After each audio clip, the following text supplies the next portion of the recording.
Between Two Fires, Chapter 14.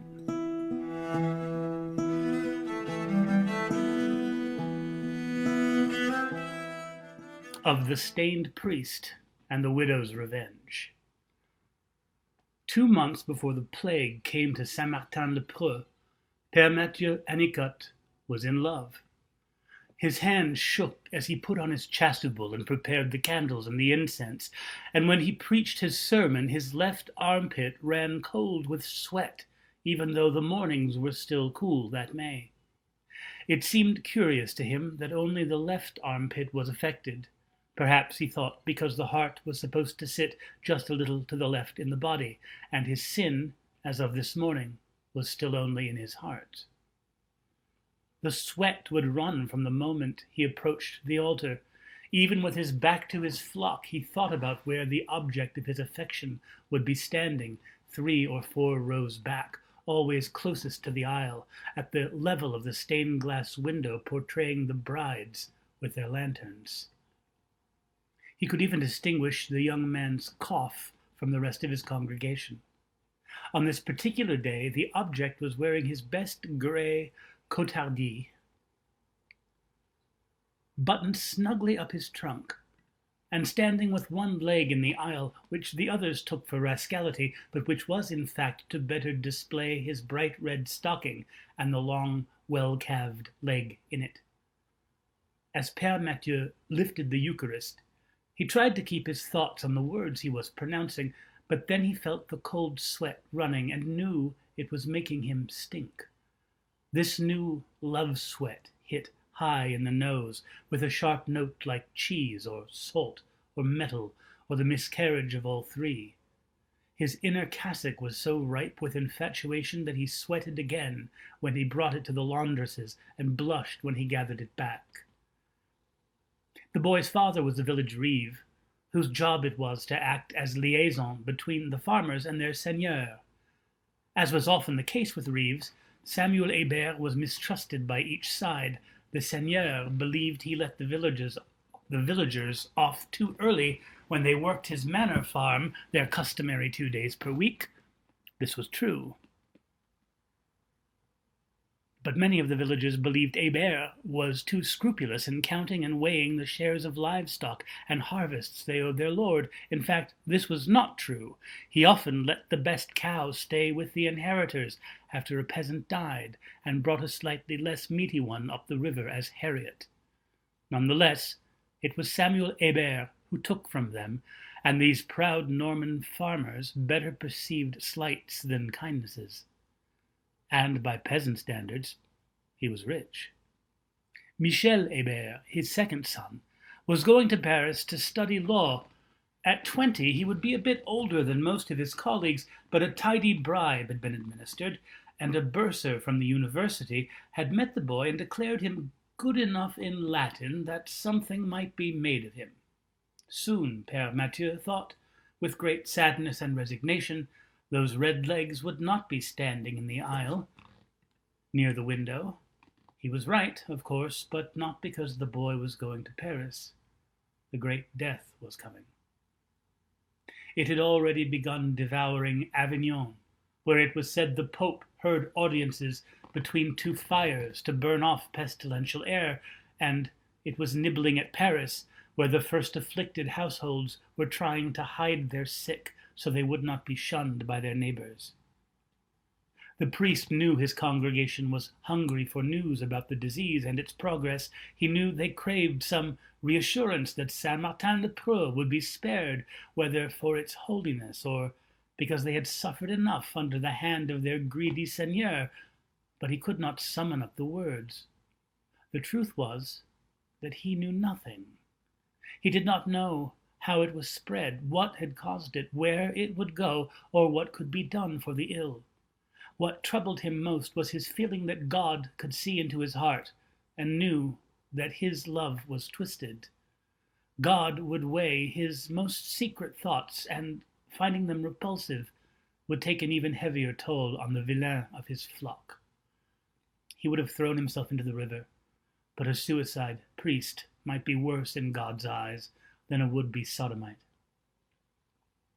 He had never felt so ignorant, useless, or doubtful in his life.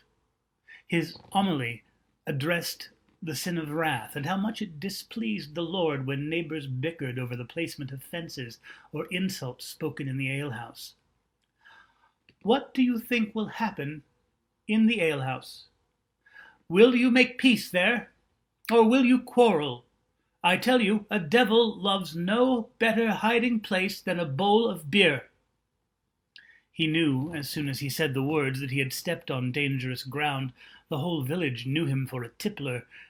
He had more to say about alcohol making people fight, but decided to cut that short and get on to something about angels. People liked angels. But he was too late. As he cleared his throat to buy himself a moment, his most frequent sparring partner took advantage of his slip. "If devils hide in beer, is that why you drink so much wine?" said Sylvain Berthier, the drover. Not everyone laughed, but enough of them so that he felt that he forced himself to smile rather than trying to rebuke the popular Berthier. A drop of that awful cold sweat ran down his left side. "Yes, I know that I take more comfort than I should in wine. Even God's shepherds are not without sin. But which of you has seen it make me quarrelsome? Our drover here often has blacker eyes than his oxen." He glanced at the object, who was smiling now at his skilful riposte, then cut his eyes quickly away to make it look as though he were surveying all of them. For every time he sneaked a glance at Michel Hébert, he made himself look 10 more parishioners in the face. The rest of the homily went smoothly, if blandly, until the water clock told him half an hour had gone by, and he wrapped things up. When Mass was over and he saw his congregation out, he made sure to turn his When Mass was over and he saw his congregation out, he made sure to turn his right side toward those who came to speak to him, especially Michel. "You're a clever man," the younger Hébert said, and looked at Père Mathieu just long enough for him to notice the boy had a sort of black freckle in the hazel of his eye, his left eye. "There are greater virtues," the priest said, wishing Michel would clasp hands with him before he turned and left. He did not. Rather, he hurried on his pretty red legs to walk beside Mélisande Arnaud, a plump girl whose pretty face, just the color of cream, turned the heads of even those who liked their women lean.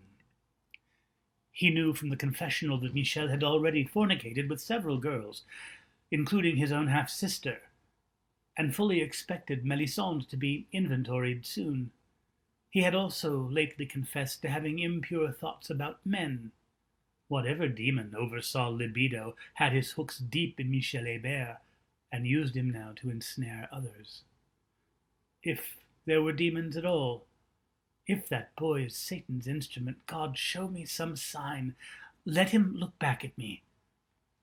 But he wanted that backward glance so much that he couldn't bear to attach wickedness to it, so he confounded himself. Rather, let him look back at me if there are no devils in him. The boy did look back over his shoulder at him, just once, and only for an instant, but it was enough. He would always think of it as having started that day. Each night became a battle for Mathieu Anicot. He was in danger of losing his belief, if not his soul. Were there souls at all? Was there really a naked, invisible little version of himself hiding under his skin, so valuable to heaven and hell that each would send emissaries down to fight for it? He started by telling himself he would not drink more than 1 cup of wine, then 2, and then 3, lest he should become drunk and give himself up to thinking about those red legs. In the end, his head was reeling. He was spent, dry-mouthed from spitting in his hand, and he lay in his shame and guilt until the small hours of the morning. The days were better, even though his parishioners began to ask after his health because he had lost weight and had bags under his eyes. He was far less miserable ministering to them than lying alone with his thoughts. It was better to counsel fat-bearded Sanson Berthier to apologize to his wife for menacing her with his billhook, and to smell the farts Berthier would gravely fan away with his straw hat. It was better to walk with his box of holies out to give last rites to Clement Fougier 3 times in 1 week, only to have him get well. It was even better to be bitten by Fougier's dog on the last visit and hear the old man laugh from his sick bed. One night, near the end of May, he went down to the river and walked along its banks, enjoying the pleasantly cool air and getting lost in the beauty of the sky, where the moon was veiling herself with gauzy, fast-moving clouds. She was full and bright enough to illuminate the river, sending cloud shadows racing over the water and the willows near this part of the bank. It was near one of these willows that a bright swath of moonlight dragged itself over a set of cast-aside clothes. Père Mathieu could not resist peeking at the river, where he was sure he would spy a bather. He was not disappointed. In fact, there were 2 of them, and much closer than the clothes. Seeing him, a girl inexpertly stifled a squeal, then thrashed out of the water, covering her breasts and running for her homespun dress. She was plump and pale. God help him, it was Melisande. He knew who was in the river. The girl picked up her clothes and ran to where the trees got thicker before dressing and loping home. The other made no effort to run. He did not even leave the river. Rather, he just crouched to hide all but his head and languidly oared the water around him with his arms. He was looking directly at the priest, who stood there for a long moment, torn between turning and walking home and trying to find something to say. Nothing occurred to him. He could not see the freckle in the boy's eye, but he imagined it. He imagined more than that. Cloud shadows moved across the water, now darkening the lad's head, now letting the moon paint it silver. "Come in," the boy said, so quietly that Père Mathieu convinced himself he had not heard it. He just opened his mouth and closed it again like a landed fish trying to breathe. "Come in," the object of his affection said again. "I can't." "Père Mathieu can't." "No. So shed him with your clothes and put him back on when you leave." "No. That's the beauty of being nude in a river. You're nobody. You're anybody you want to be. It's just a dream." He thought, "You used the same words to get the girl in there." Mathieu Anicot opened and closed his mouth. "Come in," the boy said again. And he did. The Great Death got close in June, and the bridge leading to Paris was burned on the seigneur's command. Little groups of armed farmers hid in the woods and frightened off those coming overland from the other side. They soon found that the days off from farm labor were to their liking. They also found that with no wives to nag them, they could drink all the beer and cider they cared to. They fashioned masks of river reeds and clay, ravens' feathers, and the teeth of foxes to make themselves terrifying, and also to remind them not to look anyone in the eyes. It was widely believed that the plague leapt from one man to another by means of a deadly beam from the eyes, and they called themselves the Brotherhood of St. Martin's Arse. They drank themselves into such a state of belligerence that even groups of strangers who agreed to turn around found themselves pelted by rocks so they would remember not to try again. It was not long before they carried their antics back with them into town. Elise Blanchette, the widow who ran the alehouse, soon learned to hate the hooting and boasts that announced the Brotherhood's return from patrol. Shutting the door was no good. They would keep at her until she opened it, then expect their drinks for free, for their solemn work guarding the town from pestilence. Nearly every day they could be seen at the widows' tables, dicing and carousing with their masks tipped back. Those who watched by day came in the evening. Those who watched in the evening came by day. Their farms suffered as their wives and fathers took up the manuring and the weeding and the harrowing, but the men of the Brotherhood had grown so fond of their newfound status as militiamen that there was no reasoning with them. The reeve could not make them work. The priest could not turn them away from their folly. Their number did shrink, as some men, like Sanson Berthier, dropped out ashamed. But it grew again as bullies saw a way out of work.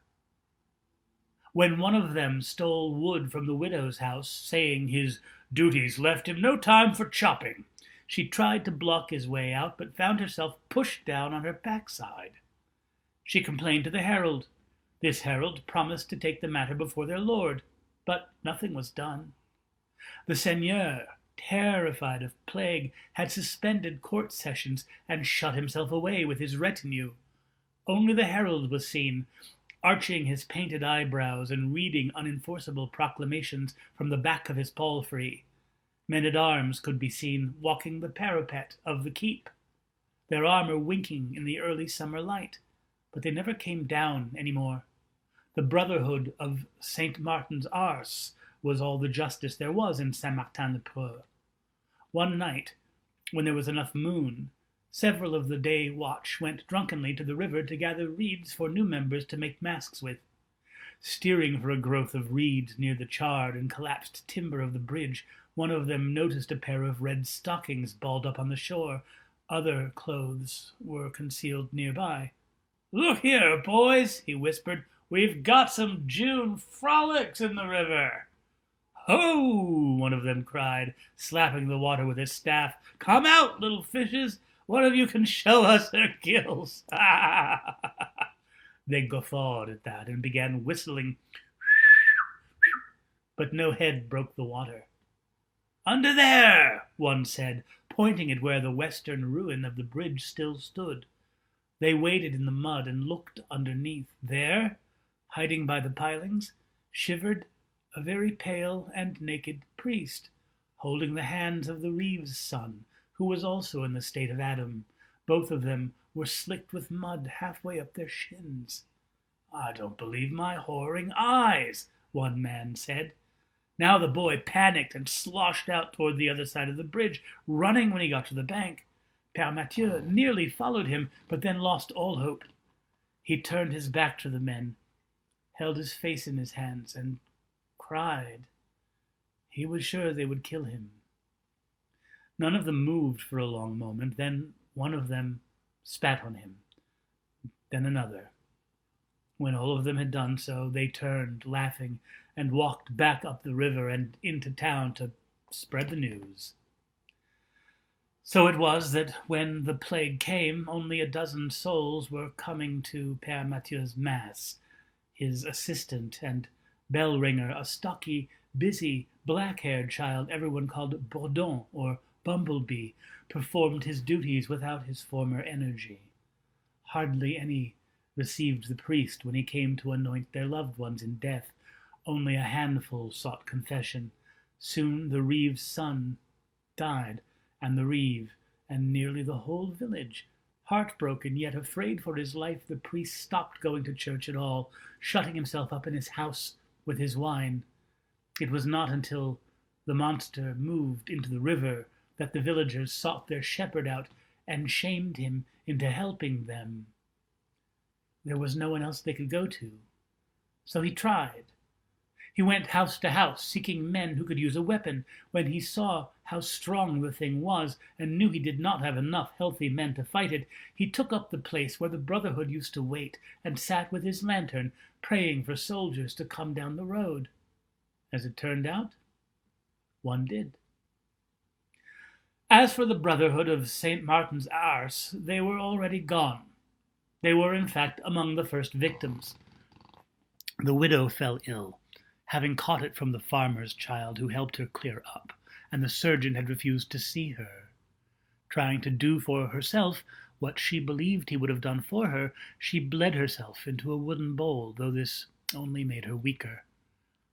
The lump in her groin was so painful that it was all she could do to drag herself down the stairs and to the alehouse door, when, after one of her bleedings, the Brotherhood pounded at it. They wore their masks. They stank of drink and were demanding more. She told them to go away because she was tired. They insisted. She told them to go away for the love of God. They said they had none. So she served them.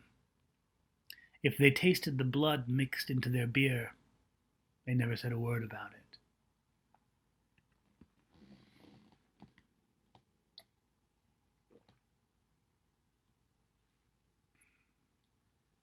Chapter 15. Of the visitation in the barn. So, I damned half my village.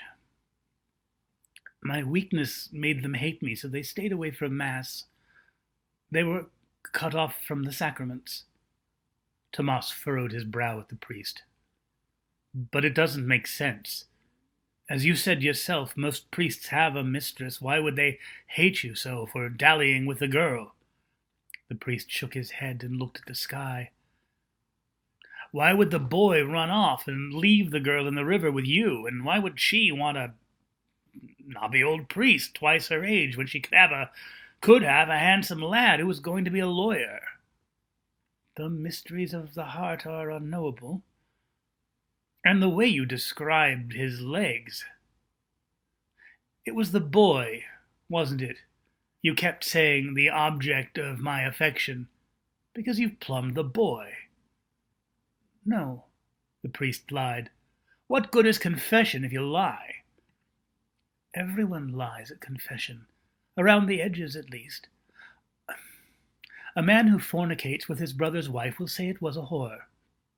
A woman will say she was glad in her heart that her blind and deaf baby died, when what she means is that she drowned it. But I wasn't lying, because a man of war like you cannot travel with a known sodomite. You're goddamned right, Tomas said. You need the object of my affection to have been the girl. Yes. So it was the girl. Good. I hope you fucked her right in half. The priest smiled sadly and kept looking at the sky, though the moon was gone again, covered over with clouds. Tomas drank another swig of rainwater and went inside, mildly fuming. I wouldn't leave you, a small voice said. The priest looked down and saw that Delphine had come from the barn. If it was the boy, I wouldn't leave. He smiled at her and wiped at his eye with the back of his hand. Then the rain came again, and they all tried to sleep. In the loft, above the barn, a mouse had just peeled herself away from nursing her litter. She left them in the nest and went through a tunnel in the rotten hay, sensing that the rain had driven hosts of little bugs from the sodden ground and into the structure. It was the perfect time to hunt. Ants or grubs would make better milk than grain, and there hadn't been grain in this barn since she birthed. As she got to the end of the tunnel, she stopped before she crossed the plane of planks that led to the beam she would skitter down to forage in the barn. She poked her nose in the air and sniffed. This was where an owl could most easily kill her, as one had taken her mate on the path between the barn and the house. She smelled something, but it was no owl. Something landed wetly on the roof, no heavier than a branch full of wet leaves, but that wasn't what it was. She looked up, and then froze. It came through the straw thatching on the roof, forcing its way between the fibers, at once liquid and not liquid. She had never seen tentacles, but that was what it was, a mass of tentacles that knotted on itself again and again to move. It had no head at all. To her it looked like a nest of snakes' tails. She was too afraid to move back into the tunnel, even when it dropped onto the planks not 2 yards away from her.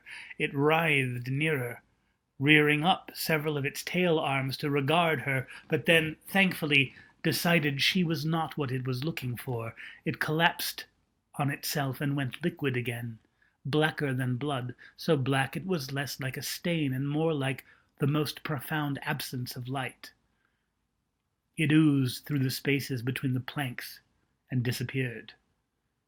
She had never given any thought to the people sleeping below her, but she knew this knot owl, this snake knot, was after them. She went back into the tunnel and burrowed in with her blind young ones, shivering so hard they moved away from her. Tomas dreamed.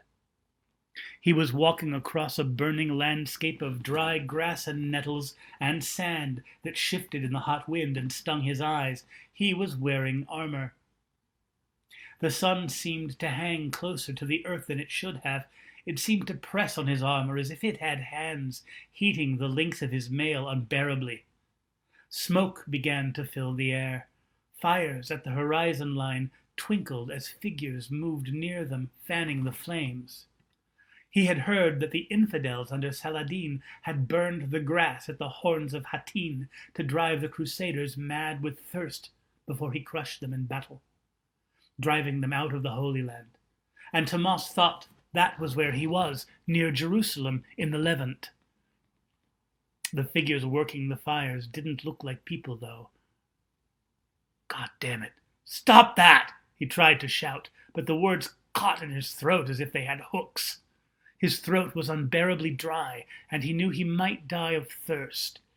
It was the figures who were doing this to him. If he could reach them and kill them, it would stop. But they were so very far away, and his sword was so rusted. It looked as though it would break if it struck anything hard. He clenched his teeth and moved forward, but then one of his teeth broke. He pulled a mailed glove off and pulled the tooth out. The action of doing this dislodged another one, so it wobbled in his gums. Then another. Soon his whole mouth was full of loose teeth, as dry and fragile as kindling. He opened his mouth to try to get some air in it, but then he realized that was a mistake, almost as soon as the idea came to him that the sun was so hot it might light his teeth on fire. It did exactly that. They smoldered painfully in his gums, even after he shut his mouth, and he looked around for anything at all that might give him relief.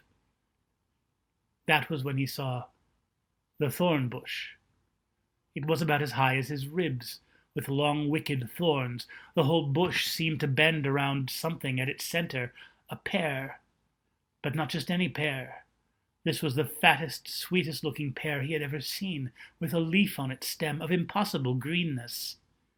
He knew that it was so full of watery nectar that one bite would not just ease his pain, but strengthen his limbs so he could set about the business of killing the shadowy fire-makers on the horizon. He put his glove back on against the thorns and knelt down before the bush, picking gently at the needled twigs encasing the fruit. How like ribs around a heart they were. He had to be delicate so he didn't rupture the pear, but this was hard. The thorns were so long and slender, they slid deeply into his fingers, even through the links of his mail. He had to make the thorn bush want to yield the pear, so he tried to say please, but all that came through his ruined mouth was a grunt. Smoke came from his nose. The arrowhead was lodged in his tongue again. He couldn't speak. He would never speak. He would never be understood by anyone or anything again. He jerked more roughly at the branches, but they pulled back. Rip it open. Use your strength. Destroy it. Eat the pulp. You can't know how sweet it is. Lies. He was being lied to. He understood at once that this pear was cousin to the fruit that ruined man in the Garden of Eden, and it would ruin him too. If he ate it, he would march to the horizon, but he would not fight the fire makers. He would become one of them. Forever. He had to pull himself away from it and then move toward the horizon. He had to fight them. It was impossibly hard to leave that sweetness behind, but he did. He got up on his leaden legs and marched toward the fire. He coughed a huge gout of stinging smoke from his mouth and nostrils into his eyes, sending him to his knees. That was when he sneezed, a terrific sneeze that ejected smoke, snot, and blood all at once. He even thought some of his brain came out of his nose. Something definitely came out of his nose, and maybe his ears as well. And then he realized he was kneeling not in a hot and dry grassland, but somewhere cold, dark, and damp. The barn. With rain on the roof and thunder growling outside, something ran across his lap, something oily and dark. Die with her then, you limp, weak prick. And it rained itself upward somehow through the planks of the loft above them. It had left smears on his white thighs. Or was that blood? His breeches were down, and his verge was half erect. Delphine was in front of him, and he was holding her arms so tightly he must have been close to breaking her delicate bones. He loosened his grip, but he held her still, trying to understand. She was naked. Oh, oh, Christ, Christ, no, he moaned helplessly. She shook her head. You didn't, she said. You stopped. It tried to make you, and you could have, but you stopped. He blinked dumbly at her dark outline with the sound of the rain dripping. The priest snored. She managed to smile through her quiet sobbing. He let her arms go, and she put her gown back on. He pulled his breeches up, still staring at her, peripherally aware that his hands hurt. When they were both clothed again, she hugged him and cried warm tears onto his neck. He patted her sides and shoulders awkwardly. You beat it, she said, her lean body hitching with sobs. You won. He saw that her gown was bloody, but then realized it was his blood. His hands were bleeding freely where they had been stuck with thorns. In the morning, Delphine woke again to find that not all the blood on her gown was from Tomas's hands, which she knew had been injured. Tomas was at the other end of the barn with the mule's leg between his, scraping mud and rocks from its shoe. How like him to defy his pain by doing something to make it worse. Her belly hurt, and her thighs were slick with blood. At first she feared she might have been wrong and that he might have violated her in the night, but this was only for an instant. The dream had seemed like other true dreams. She had dreamed that Tomas had a black crab in his head, that it was driving him as a man drives a cart, and this crab wanted him to hurt her. She had awakened in the darkness to find him undressing her, delicately at first, but then roughly, his eyes far away. But as she tried to pull away from him, he sneezed violently, and something came out of him. He had pushed it out of him. Besides, the pain was in her belly, not where it would have been had she been taken. No, the blood was not from the loss of her maidenhead. Sometime in the night, she had become a woman. She would have liked to speak to her mother about this, or to Annette. As soon as she remembered these two vacancies in her heart, she braced herself for sadness to overwhelm her. Instead, she imagined Père Mathieu trying to advise her on these matters, and the thought struck her so funny that she giggled. Her giggling turned to laughter, and even though she cupped her hand over her mouth, she woke the priest. "My, but you're in a good mood this morning," he said. But then he caught sight of the blood and turned the corners of his mouth down, saying, "Sweet heavens," which seemed such a ridiculous oath to attach to the mess in her lap that she laughed even harder. "What's so funny?" Tomas said, still scraping. The mule looked over too. The priest went and washed his hands in rainwater, even though he had not touched her, stammering a moment before he found his voice. "Well, it seems our kitten is a cat." 16. Of the maple tree.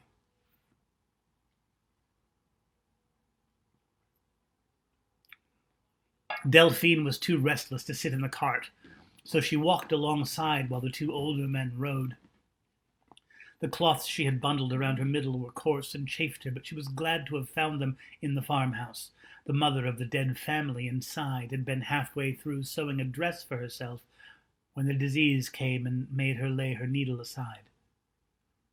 She had been found leaning out the window, dead a good month, so she was mostly bone, the wattle under her dark as though she had melted into the wall.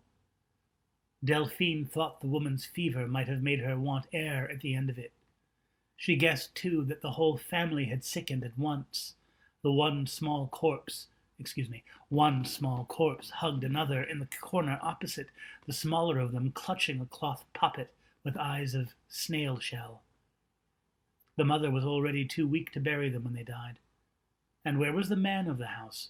Was it the old man in the barn? Or was he the woman's father? She guessed it was the father, and that he had been mad before, and they kept him in the barn. But then it occurred to her that he might have hidden himself there to save his life, perhaps warning others away with that rusty scythe, and there lost his mind. And the husband? Was he dead before the plague came? In the war, perhaps? Or had he run off to save himself? She knew many such stories of betrayal and selfishness from her village, though she also knew stories of great faithfulness and courage. This pestilence cooked away pretense and showed people's souls, as surely as it eventually showed their bones. "What are you thinking about over there?" Tomas said. Ever since the incident in the barn, he had been kinder to her. She wondered how long it would last. "Death," she said. "That's cheerful. Perhaps you'd like to sing us a song about it." She ignored this. "No singing? Maybe you'll dance us a merry brawl, then. The priest and I grow bored with watching this mule's ass." She wrinkled her mouth, trying not to encourage his vulgarity by smiling at it. Instead, she bent down for a mud clot and threw it, though it sailed well behind and landed in the cart. "Ha!" he laughed at her. "Now that you're a woman, you can't do things boys can do, can you? A boy would have pelted me right between the eyes." She snarled at him and walked faster, cutting in front of the mule. "Now I will watch the mule's ass, and he will watch yours. Is that your remedy?" She walked faster, letting herself smile now that the coarse knight would not have the satisfaction of seeing it. The priest knew something had transpired between the knight and the girl, but the nature of the change puzzled him. If Tomas had forced himself upon her, would she still go with them? To keep herself alive, perhaps, but surely she would not jest and smile so much. What if she had allowed him, or had gone to him? She was the right age to start thinking of such things, after all, now that she bore the mark of Eve. If that were the case, surely he would see it in a thoughtless caress or a too-long glance. They did look at each other more, but almost as a father and daughter might, where the father had picked the child as his favorite and teased her playfully. It did not seem carnal. He had taught himself to divine when his parishioners were fornicating, so he could better coax them to lighten their souls with confession. But who was he to judge anyone or propose any remedy for sin? He was such a profound sinner that he had considered leaving off his robes and stopping the pretense. He was just an old bugger who would sell his last possession for a barrel of good wine, or any wine. And he was lonely. The most puzzling thing for him was his own reaction to the newfound, though seemingly platonic, intimacy between his companions. Père Mathieu was jealous. On their 5th day since Paris, they camped near a swollen stream, up on a rocky bank that gave them a decent view of the country around them. Tomas and the priest sharpened long sticks to use as spears, and spent the last hours of daylight trying to gig fish in the river. They got only one, and a small one. The frogs they had hunted eluded them easily, sheltering between rocks or hopping into thick river grass, and now mocked them with their buzzing evensong farther down the stream.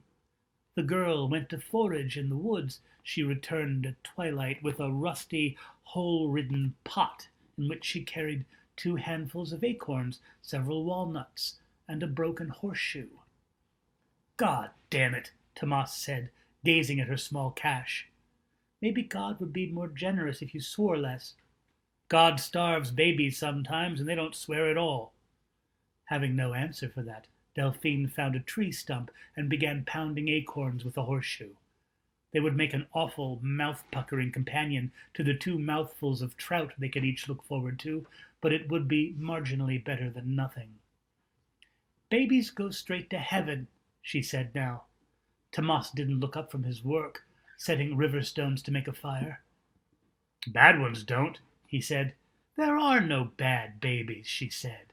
"They don't know any better." "Sounds like you've never met a baby. Many of them are awful. I knew one in Picardy who stole his father's money and crawled down the road to the whorehouse." "It was you," she said. "The only bad baby ever was you."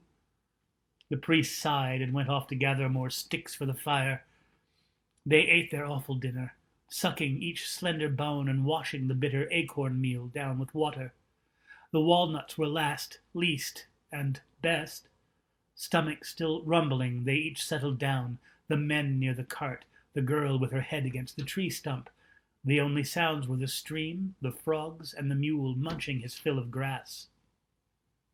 In the morning, as the men stirred, Delphine woke up at dawn, but the exhausted men slept later, She amused herself first by collecting river pebbles in her gathered gown front, and then sowing them as a farmer would, with an apron full of seeds.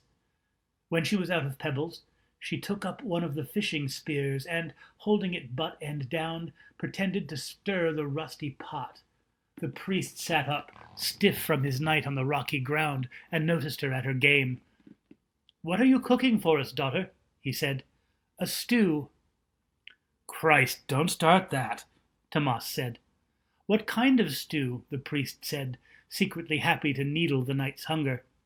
"Cabbages and pepper." "Real pepper?" the priest said. "Will the king be joining us?" "Yes," she said, "and all his ministers. But I wasn't done with the stew." "Christ drowning in shit," Tomas said, putting his straw hat over his face. "Mushrooms and turnips and even pork belly." "And shit," Tomas grumbled from his hat. "Don't forget the shit." "What a lovely meal," the priest said.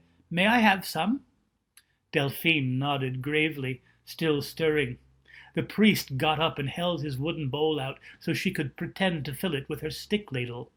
He slurped air from a pretend spoon and said, "My compliments. It's perfect." Tomas peeked from under the hat to confirm what he thought he was hearing. Then he replaced the hat, saying, "Jesus wept." Just before they left their camp, the priest found another walnut, which had escaped through a hole in the girl's gathered pot. He found the broken horseshoe and looked around for the stump, but couldn't find it. Thinking nothing of it, he opened the nut against the cart and brought it to Delphine, who did her best to take exactly 1/3 of it. He shared the rest with Tomas, who said, "How can you stuff yourself so? Aren't you full of shit and cabbage stew?" They climbed wearily into the cart and left. None of them noticed that the maple stump against which Delphine had slept had grown into a tree. Chapter 17. Of Saint Lazarus and the Rotten Fruit.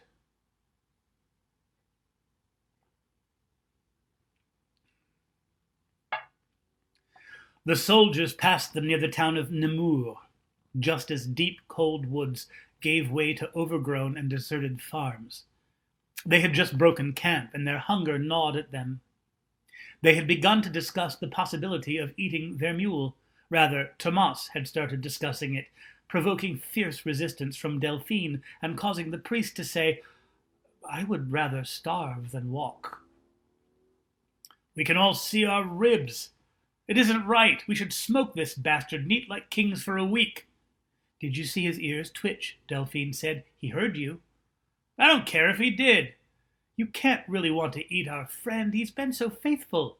"I have to eat something. I'm losing my whoring mind." "Not the mule," she said, and that put an end to it.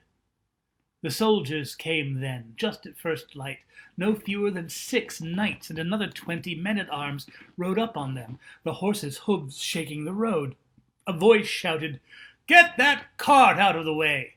barely leaving them enough time to do so, startling Père Mathieu so that he reined the mule hard, taking one wheel off the road and causing them all to be buffeted by low branches. One of the knights called, "Ho!" slowing his horse to a stop, and obliging the rest to stop as well. "I know that man," the knight said, wheeling his horse around to get another look at Tomas. Tomas recognized him too, though he could not retrieve his name or title. His surcoat bore a red chevron bisecting a silver griffin rampant on a field of blue. "That man fought at Crécy, and bravely too." Tomas squirmed with shame at his shoddy armor and his mule cart, and wished the troop would ride on. "Am I right? You were beside the Comte de Givras when he fell." "I was." "Where is your coat of arms?" "I lost it at dice." The man stared at him for a moment while he decided whether Tomas's comment was a joke or an insult. He decided it was a joke. "Yeah!" he barked. "What are you doing in that cart, man?" "We're going to the Holy Land to fetch back the true cross." "Ha! This is a man of levity. He might lighten our journey with his japes if he were of a mind to come with us. Never mind. Never mind him, said a youthful knight with the golden locks. Can't you see he's fallen? This man is a brigand. Tomas chafed, but Delphine put her hand on his before he could rest it on the hilt of his sword. What is a brigand these days? Which of you does not charge tolls on travelers, and woe to those who do not pay their due, eh? Besought me, I'll not have you insult a man who rode up that hill while you dandled dolls in Évry. The blond knight grimaced, but did not respond. What say, man? We've got a spare horse. It's yours if you'll ride with us. Delphine's hand gripped Tomas's harder, but he pulled away from her. Where are you bound? Avignon. His Holiness has summoned certain knights to him. There's talk of a new crusade. Jerusalem? Aye, so it is whispered. He will not issue a bull until the English have declared they will join us, though it is said their king already gave his word. Tomas considered this. We are also bound for Avignon. Then it is decided. Bring up the bay. An Acneous squire in saffron yellow rode up now, holding the reins of a handsome bay stallion. Where may my companions ride? The knight leaned closer, looking the priest and the girl over. In the cart, as befits their station. We will be in Avignon before a fortnight. This cart will still be clopping around at Christmas time. On your horse, man, and let them meet you there. Aye. This is not the time for speeches, sir. On your horse and piss standing up, or in your cart and squat for it. Go your ways, Tomas said coolly, and I will go mine. Did that knight's nose just wrinkle like a lion's? His surcoat was different now. Behind the chevron, a lion rampant tore an old man in an arena. Monkeys eating a wild-eyed horse. The dead woman's moly back in the pit. Who is the girl? The knight said. Just an orphan. Who is she really? Ask your mother. Ha! Tomas's hand drifted for the handle again, and again Delphine steered it away, saying under her breath, It's what they want. These are only shades, but your anger is feeding them. Get rid of it. Ha! Tomas said. Then he imagined the knight's nose was the tail of a horse. He pictured it lifting and a pile of road apples falling out of the knight's mouth. His defiant ha turned into an actual laugh. And he let himself laugh freely. The knight's face reddened. He showed his teeth just an instant. Tomas laughed harder. The knight gathered himself enough to speak again, his voice trembling. Would that we had more time. I would like to discuss this further with you, but we are stayed for. Perhaps our paths will cross again, when we may linger in knightly fellowship. Good luck on your crusade, the priest offered. Go to hell, the squire in yellow said, unconsciously fingering one of his pimples. They turned their horses and thundered down the road leading to Nemours, tramping autumn's first golden leaves into the black mud beneath them. They were not out of sight the length of a troubadour's verse before the sun peeked between the trees. Nemours would not let the three of them in. The gates were barred, and the very skinny man at the parapet told them they would be shot if they rode closer. Where may we ford the river, then, if we may not use your bridge? I don't know. Where may we find food? Wait till one of you starves, he advised. Then eat that one. That's how we're managing. We call it gigot de Nemours. But no one comes in, and by God, no one goes out. On the other side of the town, near the banks of the Loing, they came across an encampment of 20 or so men and women hauling in nets and working little patches of field. It was unusual to see industry now. Something was cooking in a large stew pot, and it smelled like hot, greasy heaven. The priest pulled the cart up to the rough-hewn new wood fence. A woman with very red cheeks and a veiny nose motioned two men over. They had been working a two-man saw, but now they put that down and hefted wood axes, holding them casually over their shoulders, standing near the woman. The trio walked uncommonly close to the cart. People just didn't walk up to strangers like this anymore. The priest unconsciously leaned back from them. "Are you healthy?" the priest asked. "I don't give a shit if they aren't," Tomas said. "We're asking them for food if I have to eat it from a leper's hands." "We're healthy now," the woman said. "If you don't mind my asking, what does that mean?" "It means we've already had it here." "And it's gone?" "It's never gone. I mean, we've all had it and lived. Nobody gets it twice. We call our town St. Lazarus. The bastards behind the walls wouldn't let my husband and me in. He died. I didn't, and neither did my boys. The girls died, though, 4 of them.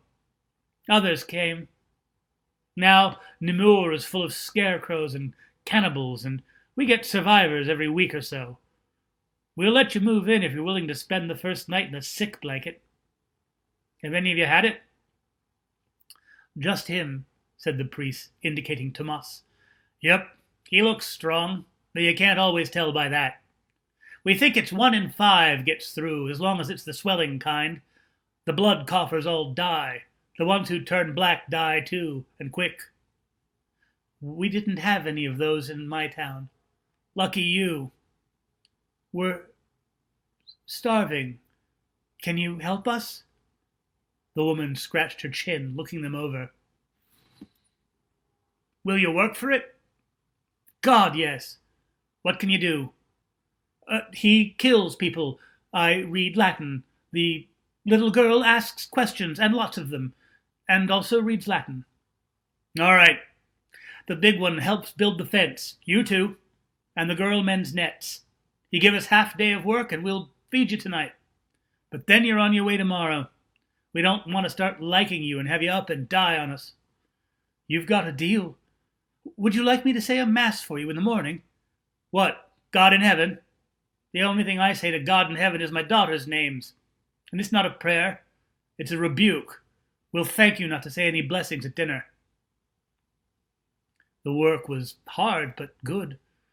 Delphine learned the fine points of net mending from a little boy whose parents had died, and whose father, mad with fever, had tried to blind him with a hot poker so the boy wouldn't catch the illness through his eyes. He managed to snuff only one before the boy, who was already infected, ran to his uncle's house and carried it there. He awoke from his fevers to find himself alone in a dead house. Nobody else would take him in, so he walked to Namur, and then to St. Lazarus. The woman ate first with her sons. Then they served the rest, measuring it out to the drop, so all got the same portion. "This is exceptional stew," the priest said. "What's in it?" The woman told him. "Cabbage, turnips, mushrooms, pork belly, and a few pinches of real pepper." And at precisely that moment, a sparrow in the tree above Tomas shat in his. They slept in a threshing room that still smelled like last year's barley, and in the morning they got back into the cart. The woman gave them a sack of blueberries and a squash to take with them, and told them there was a town 3 miles downriver with a wooden bridge still standing. "What's its name?" the priest asked. "Doesn't matter. Everyone's dead. It'll all be weeds in a year, except for the steeple. Oh, and if you see any yellow fruit in the trees, don't eat it. It's rotten." She laughed inscrutably at this, then slapped the mule's ass to get it moving, showing them the calloused palm of her hand in farewell as they clopped away. The woods got thick again, and beneath the limbs of a very old oak tree they saw a flash of yellow. As they got closer, they saw that it was a cotardie, saffron yellow, adorning the week-old, grinning corpse of a hanged squire. They all knew that cotardie, and knew that its owner had once had pimples. There was a sign around his neck. The priest shivered and crossed himself. Rapist.